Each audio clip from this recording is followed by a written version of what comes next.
요한복음 11장은 나사로 얘기예요. 죽은 나사로가 다시 살아나는 얘기입니다. 예수님께서 죽은 나사로를 다시 살리시는 이 사건 때문에 예수님이 오히려 죽음을 맞게 되는 사건이죠. 죽은 사람 살리다가 이 사건을 통해서 유대인들이 이 예수님을 살려둘 수 없다고 하는 마음을 굳게 확정하는 어떤 그런 계기가 되는 사건입니다. 그래서 이 나사로 얘기를 통해서 우리는 요한복음이 크게 이제 나뉘는 것을 보게 돼요. 이 나사로 사건 이후에 예수님은 더 이상 표적을 베풀지 않으시고 그분은 십자가의 길을 굳게 걷게 됩니다. 먼저 오늘 1절 말씀 다시 읽습니다. 시작. 어떤 병자가 있으니 이는 마리아와 그 자매 마르다의 마을 베다니에 사는 나사로라. 나사로에 관한 얘기 정보가 몇 가지 나옵니다. 그는 우선 병이 들었다고 되어 있어요. 그가 사는 마을은 베다니라고 기록이 되어 있습니다. 베다니는 예루살렘 동쪽으로 한 3km쯤 떨어져 있는 마을이에요. 작은 마을입니다. 그 베다니라고 하는 이름은 베트 아니아라고 하는 말이 합성으로서 우리가 마치 베들레헴 하면은 베트레헴 떡집이라고 하는 뜻이라는 것을 알듯이 베트 아니아는 고통받고 가난한 사람들의 집이라는 뜻입니다. 따라서 베다니 그 마을 이름이 시사하는 것처럼 가난한 사람들의 마을이었겠죠. 예루살렘 근처에 있어서 요즘으로 치면은 어떻게 보면 베드타운 같기도 하고 어쩌면 일을 하기 위해서 예루살렘에 출퇴근하는 사람들이 가난하게 모여 살던 동네이기도 하죠. 그곳에 사는 사람이었다고 되어 있습니다. 또 한 가지는 그 베단이라고 하는 마을은 마리아와 마르다 자매가 살던 마을이라고 되어 있어요. 지금도 그 마을이 있습니다만 한 1000명쯤 살고 있는데 유독 예를 들어서 누군가의 이름을 들어서 그 마을을 지칭한다면 그 이름은 예수님과 대단히 밀접한 관련이 있다는 뜻이겠죠. 그래서 오늘 보니까 마리아와 마르다 그 자매가 살던 마을, 다른 복음서를 보면 또 나병 환자 시몬이 살던 곳으로도 기록이 되어 있습니다. 어쨌건 어렵고 힘든 사람들이 많았겠죠. 네. 이 마을에 지금 나사로가 살고 있었는데 그 나사로가 아주 심한 병이 들었다는 겁니다. 자, 2절입니다. 시작. 이 마리아는 향유를 주께 붓고 머리털로 주의 발을 닦던 자요 병든 나사로는 그의 오라버니더라. 마리아 마르다 자매와 나사로의 관계는 오라버니 관계라고 되어 있습니다. 그런데 마리아는 주님께 그 머리에 향유를 부었고 자신의 머리카락을 풀어서 머리에서 흘러내린 향유가 발에 이르렀을 때 그 발을 자기의 머리카락으로 닦아주는 그런 일이 기록이 되어 있죠. 12장에 그 사건이 나옵니다. 그렇게 값비싼 향유를 깨뜨려서 예수님 머리에 부었다는 이유로 가룟 유다가 왜 그 비싼 향유를 허비하느냐고 비난하는 일이 있었고 예수님께서는 내버려 두어라, 내 장례를 준비하는 사건이라고 해석을 해주셨죠. 어쨌건 그 마리아와 마르다가 예수님을 얼마나 사랑하는지를 나중에 또 보게 됩니다만은 그 자매의 오빠였다는 것이죠. 그게 지금 나사로에 대한 우리가 얻을 수 있는 정보입니다. 자, 3절입니다. 시작. 이에 그 누이들이 예수께 사람을 보내어 이르되 주여 보시옵소서 사랑하시는 자가 병들었나이다 하니. 자, 보니까 오늘 그 누이들이 지금 오빠 나사로가 심각한 병에 걸리자 예수님께 사람을 보냅니다. 전가를 보내서 예수님 제발 좀 와주십시오, 그런 뜻이겠죠. 사랑하시는 자가 병들었나이다. 예수님께서 마리아와 마르다도 사랑하지만 이 나사로도 사랑하시지 않습니까? 예수님이 사랑하는 나사로가 지금 병이 들었다는 거예요. 근데 예수님께서는 이 사랑하는 자가 지금 병이 들었는데도 불구하고 쉽게 올라갈 생각을 또 하지 않아요. 그리고는 이렇게 해석해 주십니다. 4절입니다. 시작. 예수께서 들으시고 이르시되 이 병은 죽을 병이 아니라 하나님의 영광을 위함이요 하나님의 아들이 이로 말미암아 영광을 받게 하려 함이라 하시더라. 이 앞에 보면은 평생 눈이 멀었던 자, 날 때부터 눈 먼 자의 눈을 뜨게 하는 사건이 있죠. 제자들이 묻지 않았습니까? 아버지 죄입니까? 본인 죄입니까? 예수님께서는 그런 신정론적 질문에 그러나 어찌됐건 우리가 알아들을 만한 대답을 해주시기는 했어요. 날 때부터 난 사람은 이제 하나님께서 무슨 일을 하려고 하시는지를 나타내는 사람이다. 이렇게 해석을 해 주셨듯이 지금 이 나사로의 병들어서 죽게 되었다는 전가를 받고 나서 이렇게 말씀을 하시는 거예요. 죽을 병이 아니다. 오히려 나사로의 이 병을 통해서 하나님은 영광을 받게 될 것이다. 자, 5절 6절 말씀입니다. 시작. 예수께서 본래 마르다와 그 동생과 나사로를 사랑하시더니 나사로가 병들었다함을 들으시고 그 계시던 곳에 이틀을 더 유하시고 본래 마리아와 나사로를 사랑하셨대요. 원래. 근데 그 원래 사랑하는 나사로인데 그 나사로가 병들었다는 말을 듣고 이틀을 더 그 자리에 머물렀다고 되어 있어요. 어디에 머물렀는지는 대충 앞뒤를 문맥을 종합해 보면은 또 다른 베다니에 머물렀다는 것을 알 수 있습니다. 지금 마리아 마르다 나사로가 살고 있는 베다니는 예루살렘 동편에 있는 한 3km쯤 떨어진 베다니지만은 예수님께서 지금 머무르고 있는 곳은 원래 세례 요한이 많은 사람들에게 세례를 주던 요단 동편 베다니예요. 요한복음 1장에 나오는 곳입니다. 그리고 예수님께서는 유대인들에게 돌에 맞아 죽을 뻔해서 더 이상 그곳에 있기가 어려워서 수전절에 그곳을 피해서 잠깐 나와 계신 곳이 세례 요한이 세례를 주던 곳, 그곳으로 물러나 있다라고 기록하고 있습니다. 10장 기록이에요. 따라서 그는 지금 베다니에 있는 거예요. 물론 다른 마을이에요. 같은 이름이지만. 왜냐하면 가난한 마을이라는 뜻, 가난한 사람들이 사는 동네라는 뜻이니까 뭐 여러 군데가 있을 수 있죠. 그래서 예수님께서는 지금 이곳 요단 동편 베다니에서 예루살렘 부근에 있는 베다니 소식을 들은 거예요. 뭐 거리로 따진다면 한나절이면 갈 수 있는 거리입니다. 근데 무슨 일 때문인지 기록은 되어 있지만 예수님께서는 이틀을 더 거기에 머물러 계셨다라고 되어 있어요. 마리아, 마르다, 나사로 이 가족과 예수님과의 관계를 보면 밀접한 관계라는 것을 알 수 있습니다. 예수님께서는 예루살렘에 올 때마다 이 베다니를 거쳐서 갔다는 것을 알 수 있고 이 마을에서 이 집에 가끔 들렀다는 것을 알 수 있기 때문에 사실은 예수님께서는 이 소식을 듣자마자 득달같이 달려가는 것이 정상이어야 한다는 것입니다. 그게 우리가 생각하는 사랑의 방식이에요. 우리가 생각하는 친분 관계의 당연한 행동이죠. 내가 가장 사랑하는 사람이 아프다는 소식을 들었다면 달려가야 마찬가지 아닙니까? 그래야 되는 것 아닙니까? 그래서 우리가 사랑하는 방식으로는 지금 아프다는 얘기를 들었으면 중병에 걸렸다, 살기가 어렵다는 얘기를 들으면 득달같이 달려가야 하는 것이 우리의 사랑하는 방식이란 말이죠. 그런데 예수님이 사랑하는 방식은 어떻습니까? 사랑하기 때문에 이틀을 더 나사로에게 가지 않고 이틀을 더 머물러 있는 사랑, 지체하는 사랑, 기다리는 사랑을 하고 있다는 것입니다.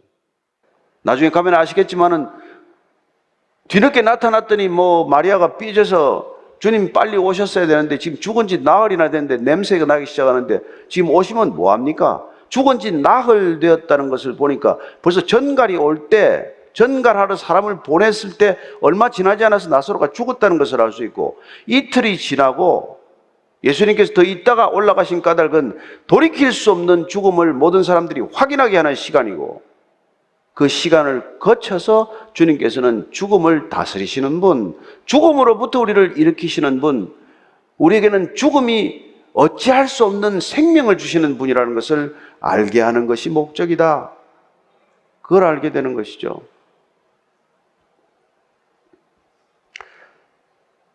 (7절입니다) 시작. 그 후에 제자들에게 이르시되 유대로 다시 가자 하시니. 이틀이 지나고 나서 이제 예수님께서 제자들에게 말씀하십니다. 자, 이제 유대로 가자. 아니, 왜 베다니로 가자고 안 하십니까? 지금 나사로는 베다니에 있고 마리아와 마르다는 베다니에서 기다리고 있는데 왜 베다니로 가자라고 말씀하지 아니하시고 왜 유대로 가자고 말씀하실까요?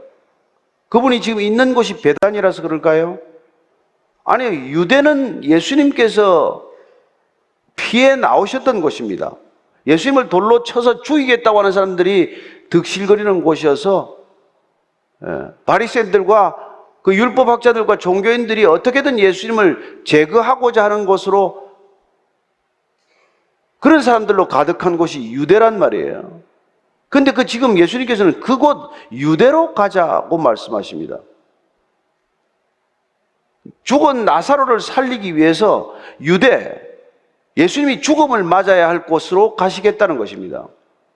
나사로를 살리기 위해서 십자가가 세워져야 할 갈보리 언덕이 있는 곳, 그곳 유대 땅으로 가셔야 한다는 것입니다. 우리를 살리기 위해서 그분은 죽을 곳으로 가셔야 한다는 것입니다.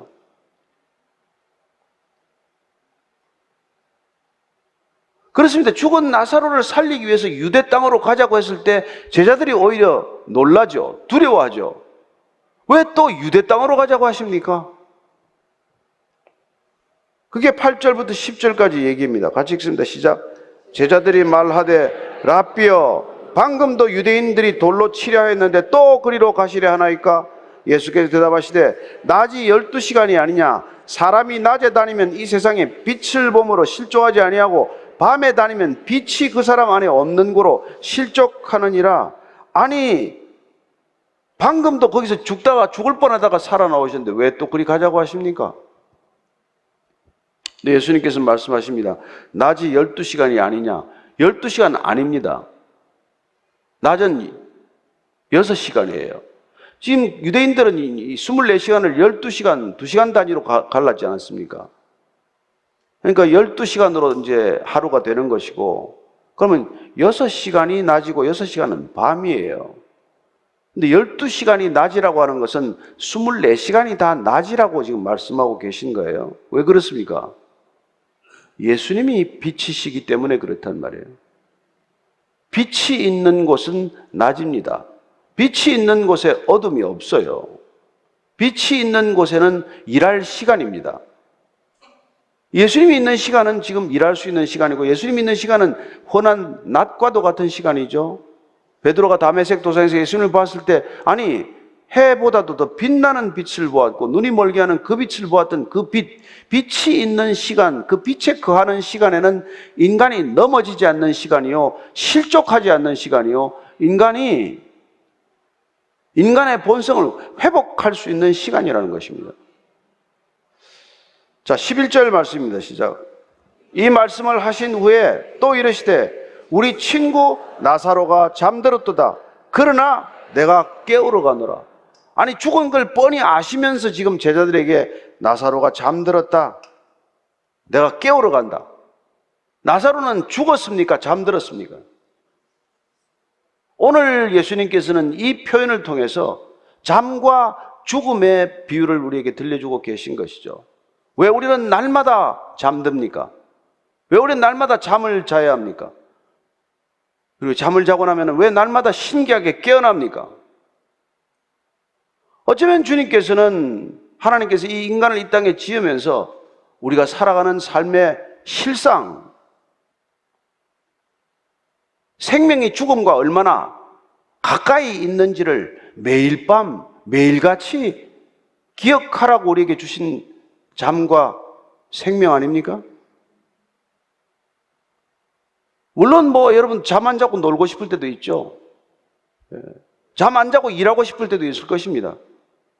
그래서 한참 때는 며칠씩 밤새 일을 하기도 하고 밤새 놀기도 하고 그랬겠죠. 그러나 결국은 우리는 쓰러지게 됩니다. 잠들게 됩니다. 그러나 다행히도 잠들었다가 때로는 누가 깨우지도 않아도 이렇게 벌떡벌떡 일어나죠. 그렇습니다. 잠에서 깨어나는 것이야말로 우리가 죽음에서 어떤 상태로 옮겨갈 것인지에 대한 그림과 마찬가지란 말이에요. 땅에서는 죽음이라고 말하겠지만은 하늘에서는 잠이라고 말하는 것이다. 이렇게도 해석할 수 있죠. 우리는 언젠가 죽음을 맞겠지만 더 이상 이 땅에서는 눈을 뜨지 않겠지만 그러나 우리가 주님 앞에서 눈을 뜨는 그런 날을 맞게 될 때 우리는 이 땅에 살아가면서 날마다 잠들었다가 깨어나는 것이 영원한 생명으로 깨어나는 것의 연습이었다는 것을 알게 되겠죠.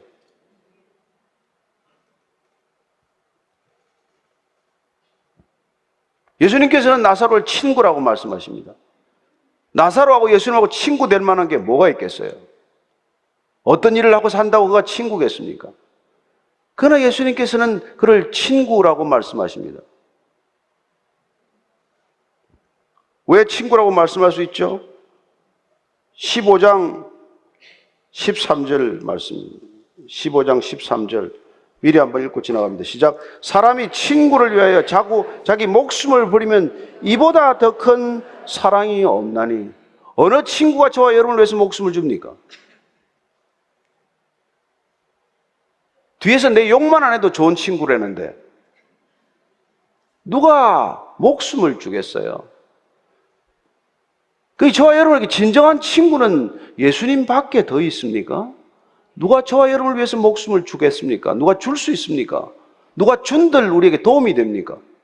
예수님만이 우리의 진정한 친구라는 것을 기억하십시오. 그분은 우리를 친구로 대해 주십니다. 그리고 그분께서는 진실로 그분의 생명을 우리에게 주시는 분이십니다. 나사로가 잠들었다. 그리고 내가 깨우러 간다. 이 말이 비유로 무슨 말인지를 알아듣지 못한 제자들이 이렇게 반응합니다. 12절 13절이에요. 시작. 제자들이 이르되 주여 잠들었으면 낫겠나이다 하더라. 예수는 그의 죽음을 가리켜 말씀하신 것이나 그들은 잠들어 쉬는 것을 가리켜 말씀하신 줄 생각하는지라. 그렇습니다. 제자들은 여전히 주님이 무슨 말씀을 하시는지 새겨 듣지 못했고 깨닫지 못했죠. 제자들 수준은 늘 이 수준이었고 또 우리도 또한 그들과 비슷한 수준에 있는 것이죠. 예수님께서 다시 정확하게 말씀해 주십니다. 14절 15절의 시작. 이에 예수께서 밝히 이르시되 나사로가 죽었느니라. 내가 거기 있지 아니한 것을 너희를 위하여 기뻐하노니 이는 너희로 믿게 하려 함이라. 그러나 그에게로 가자 하시니. 예수께서 다시 정확하게 분명하게 나사로가 죽었다라고 말씀해 주십니다. 아니 잠들었다고 말씀하셨다가 다시 죽었다라고 정정해 주신 까닭은 무엇입니까? 동일한 표현이지만 세상 이편에서는 죽음이고 세상 저편에서는 잠든 것이기 때문에 그렇습니다. 세상 이편에서는 누구도 깨울 수 없지만 누구도 이렇게 세울 수 없지만 세상 저편에서는 주님께서 이렇게 세워서 다시 살리실 수 있기 때문에 깨운다라고 표현하신 것이죠. 그리고 주님께서 이렇게 말씀하십니다. 내가 지금 그쪽 베다니에 나사로 곁에 있지 아니한 것을 내가 기뻐한다. 아니 어떻게 들어보면 나사로가 죽은 것을 기뻐한다고 말하는 것 마찬가지죠. 예수님이 그때 있었으면은 나인성 과부 아들이나 야이로 아들처럼 살릴 수밖에 없었을 터인데 지금 멀리 떨어져 있었기 때문에 그가 죽을 시간을 가질 수 있었고 기다릴 수 있었고 인내할 수 있는 시간을 허락할 수 있었기 때문에 오히려 기쁘다는 거예요. 왜 그렇게 기쁘다고 말합니까? 너희로 제자들이 믿게 할 수 있는 사건이기 때문에, 믿음을 줄 수 있는 사건이기 때문에, 죽은 자가 살아나는 것을 목격할 수 있는 사건이 되기 때문에 오히려 기뻐한다고 말씀하시는 것이죠. 제자들에게 가르치시고자 하는 것, 본인이 지금 십자가의 죽음과 부활을 앞에 두고 그 십자가의 죽음과 부활의 희미한 그림자와도 같은 나사로의 죽음과 나사로의 다시 일어나는 사건이 오버랩 되도록 할 수 있기 때문에 내가 기쁘다 얘기를 해주고 계신 것이죠.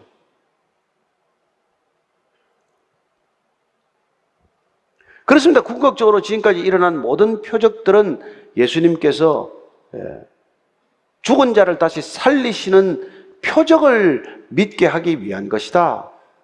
이 말씀이나 마찬가지죠. 우리는 7가지 표적을 다 기억하고 있습니다. 물이 포도주가 되게 하셨습니다. 왕의 신하의 아들을 말 한마디로 낫게 하셨어요. 베데스다 연못가 38년 된 병자를 이렇게 세우셨습니다. 오병이의 기적도 베푸셨어요. 무리도 걸었습니다. 날 때부터 소경된 자의 눈을 뜨게 하셨어요. 점점 생명을 위한 강도가 높아지는 그런 그림 구도 아닙니까?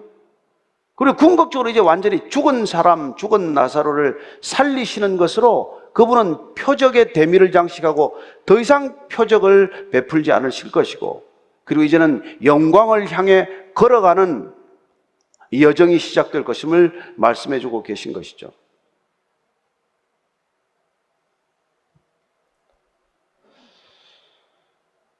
그러나 16절 제자들의 반응 다시 읽고 정리를 해보십시다. 시작.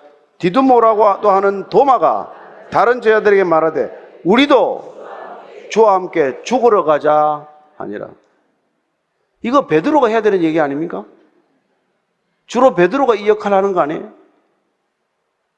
그런데 나중에 우리가 20장에 가면 알겠지만 도마가, 의심 많은 도마가 예수님의 옆구리와 손에 난 상처에 손을 넣어봐야 믿겠다라고 했을 때, 주님께서 친히 보여주셨을 때 그는 드디어 주님을 나의 주로, 나의 하나님으로 고백했던 도마죠. 그 도마가 지금 본인도 모르는 소리를 하고 있는 겁니다. 뭐라고 말합니까? 우리도 주님과 함께 죽으러 가자. 본인은 불쑥 입 밖에 냈지만 이 사도들은 실제로 예수님과 함께 죽으러 가는 걸음이 시작되었습니다. 물론 예수님 십자가 지실 때 다 도망가겠지만, 그러나 궁극적으로 이 모든 사도들은 모두 다 순교의 길을 걷게 됩니다. 예수님을 따른다는 것, 예수님의 제자가 된다는 것, 그리스도인으로 살아간다는 것, 그것은 예수님과 함께 죽으러 가는 길입니다. 그 역설을 이해하지 못하면 우리는 영생에 이르지 못할 것입니다. 오늘 예수님께서 죽으러 가는 걸음을 통해서 나사로를 살리시고 죽으러 가는 십자가의 길을 통해서 우리를 영생에 이르게 하셨듯이, 예수 믿는 자들 또한, 예수님의 생명을 받은 사람 또한 우리가 육신의 죽음의 길을 스스로 기꺼이 선택함으로써 누군가에게 생명이 되는 걸음을 걷게 될 것이기 때문입니다. 따라서 디트리히 본회프의 말처럼 예수님께서 우리를 따르라고 부르셨을 때 우리는 죽으라고 부르신 것이다 라는 것을 알고 가셔야만 합니다. 여러분에게 영광의 길이 주어질 것이라고 믿지 마십시오. 십자가의 영광보다 더 큰 영광이 없기 때문에 주님은 그 영광을 위해서 이 땅에 여러분들이 영광이라고 생각하는 것들을 기꺼이 버리게 하실 것입니다. 아니, 어쩌면 그것이 영광이 아니라 쓰레기나 같다는 것을 깨닫게 하실 것입니다. 여러분들이 성령 충만하기만 하면 그것이 눈에 보일 것이고, 날마다 성령으로 충만하면 여러분들이 날마다 영생의 길을 걷기 시작하는 길이야말로 이 땅에서의 죽음의 길을 개의치 않고 날마다 기꺼이 선택하고 걸어갈 수 있는 담대한 믿음의 걸음이 되게 하실 것이기 때문입니다. 저는 이 시대에 점점 더 큰 악이 다가오고 더 큰 재앙이 기다리고 있고 더 큰 어둠이, 짙은 어둠이 다가올지라도 여러분들은 이미 빛 가운데를 걸어가기 시작했고, 여러분들은 실족하지 않는 빛 가운데로 날마다 걸어가기 때문에 담대히 이 믿음의 걸음을 통해서 살아계신 예수님을 여러분들의 일상 가운데 증언하게 될 것임을 믿습니다. 한 주간 동안 평안을 잃지 마십시오. 이미 죽고 내 안에 그리스도가 사시는 것을 믿었을 때 우리는 날마다 걸어가는 이 죽음의 길이 누군가를 위한 생명의 길이요 영생의 길임을 기꺼이 기쁨으로 표현하고 사실 것이라고 믿습니다. 하여 우리는 날마다 기뻐하고 쉬지 않고 기도하고 범사에 감사하는 그 모든 그리스도인의 일상의 삶이 죽음을 이기고 시작된 이 영생의 길이기 때문에 가능하다는 것을 기억하는 진정한 그리스도인들 되기를 축원합니다.